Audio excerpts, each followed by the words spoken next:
1819, her profession is listed as snake charmer. Robinson also employed many African Americans as musicians, cooks, and laborers.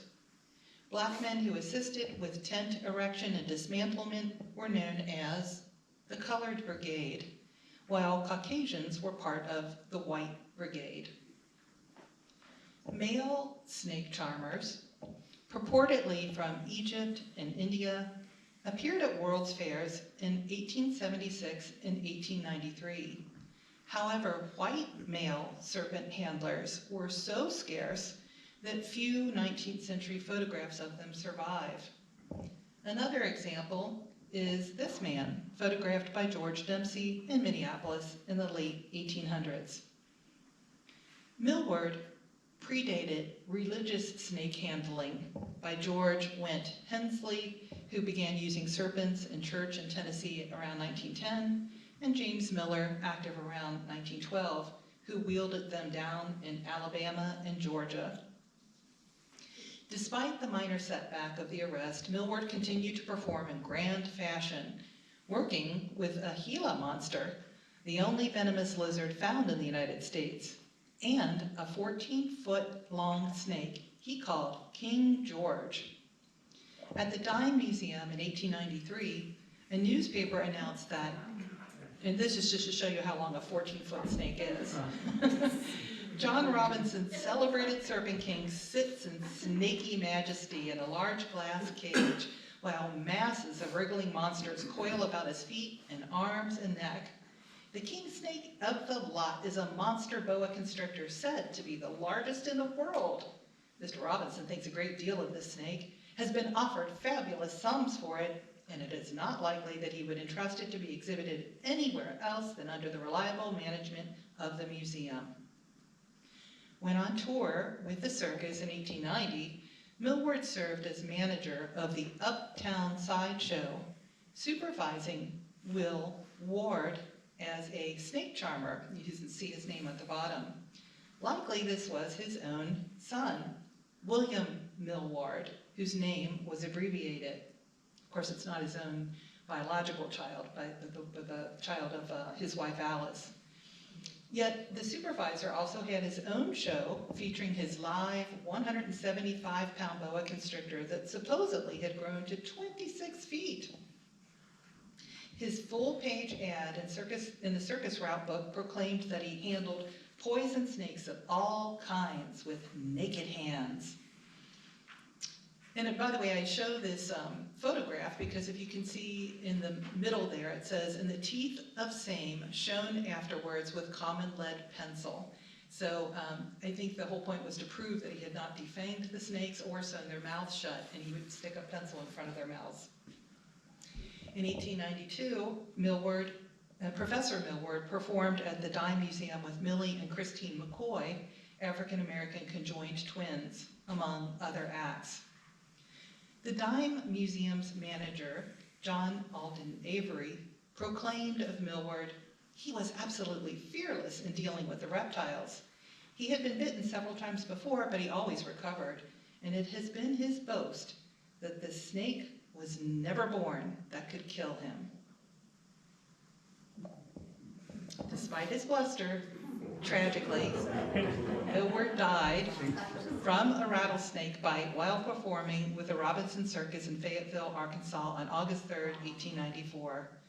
Millward was unnerved by a, quote, remarkably fine specimen of a rattlesnake, end of quote, commenting on its anger to the audience, yet, quote, so great was his confidence in his ability, however, that he continued with the performance. After the Texas rattler suddenly sank its fangs into the unfortunate man, Millward put it back, whoops, here we go, in the box, locked the lid, and hurriedly left the tent in search of a physician, in the meantime using remedies of his own. The celebrated handler's severe facial injury, a venomous kiss, made the front page news of the Cincinnati Post. 1 week after Millward's demise, Ed Cullen with Robinson Circus in Missouri sent a letter to Avery stating that the boys had taken up a collection near having 3 figures to give anonymously as a sort of pension to Mrs. Millward. The modest gift, however, could not sustain the family for long. Amazingly, within 2 months, Millward's fearless widow Alice continued the show by performing at Cole and Middleton's with a large collection of reptiles, including the largest snake in the world and the rattlesnake that killed her husband. Her title then was Serpent Queen. Sorry about the fuzziness of this reproduction. It is tempting to think that she was the model for a 6-sheet chromolithograph of a serpent queen that Russell and Morgan factories produced in Cincinnati in 1892.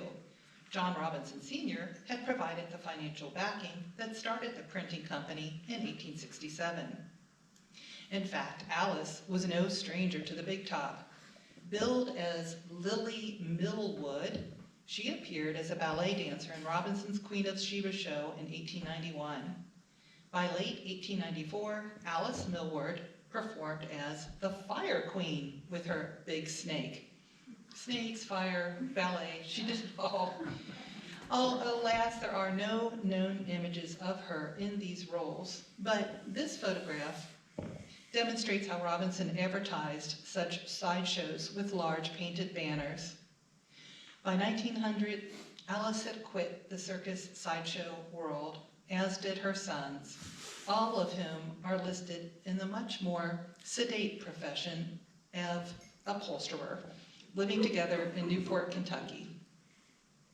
Never the featured attraction, but popular as sideshows, female snake charmers were common at the turn of the 20th century. Many viewers considered scantily clad women handling serpents to be sexual or erotic, particularly the snake with skinned contact on bare arms and thighs. The personal identities and life dates of such performers are obscure beyond stage names. Among the notable serpent enchantresses were Miss Uno, Amy Arlington, Ada Zingara, whose birth name was Harriet Shipley, and Millie Betra. Some women transitioned from being mere Circassian beauties with teased out moss hair to Circassian snake handlers, such as Zoe Zobadia, who worked for P.T. Barnum. Part 2, the photographer. The African-American photographer James M. Goins, born free in Ohio in 1847 or 1849 to parents from Ohio, lived as a teenager in the household of the internationally acclaimed African-American abolitionist, daguerrean, and studio photographer James Presley Ball in Cincinnati around 1860. That year's census record lists both of them as artist, a title that many image makers used. In 1863, Goins assisted Alexander Thomas, Ball's brother-in-law, in the operating department of Ball's large studio. Goins opened a Chicago gallery with J.G. Johnson in 1869, producing carte de visite and opal miniatures. Like others in his trade, he also made colorized photographs with oil, India ink, and watercolor, and he enlarged old and faded photographs. And this is the city directory that shows that joint endeavor. This ad promotes Goins' competitive rate of $2.50 for a dozen images. Like J.P. Ball, his mentor, Goins was probably light-skinned and an ambitious entrepreneur, cocky, peripatetic, occasionally deceptive, citing varying birth years and leaving cities without warning. He had difficulty managing money and relationships. Goins had numerous studios, this is just an example of one of them, and residences in Chicago over half a century, and he engaged in many chattel mortgages there from 1874 to 77, ranging from $33 to $670. The photographer lived briefly in St. Paul, Minnesota in 1879, but left in debt. Quote, Bailiff Mullins took possession of the gallery in the name of sundry creditors whom Goins has left in the lurch, end of quote.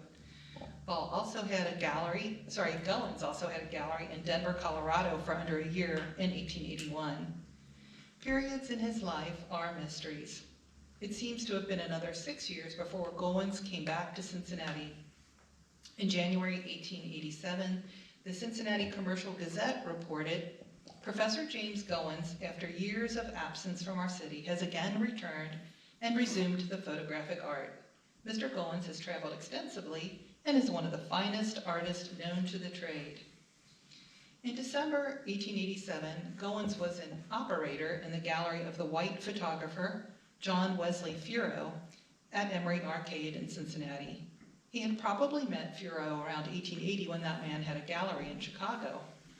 A Cincinnati Enquirer article announced Goins' intention of opening his own studio in the near future, stating, "As an artist, he ranks among the first, his identity being no bar to his employment in first-class establishments. We predict for him immediate and deserved success." The following month, Goins had a gallery on the second floor on Ray Street near 4th and posted this Cincinnati Enquirer newspaper advertisement. "One of the most elegant and expensively furnished photograph galleries in the city has been opened by Mr. J.M. Goins at 163 Ray Street. He has supplied himself with a corps of able assistants and with instruments of the latest and most improved pattern. His reputation and ability will bring him many patrons in this new venture." Goins likely made the startling albumen print of Millward around this time. Robinson Circus performed in Cincinnati on April 21st, 1888. Also, Cincinnati's Centennial Exposition was that year, July 4th to October 27th, drawing many visitors.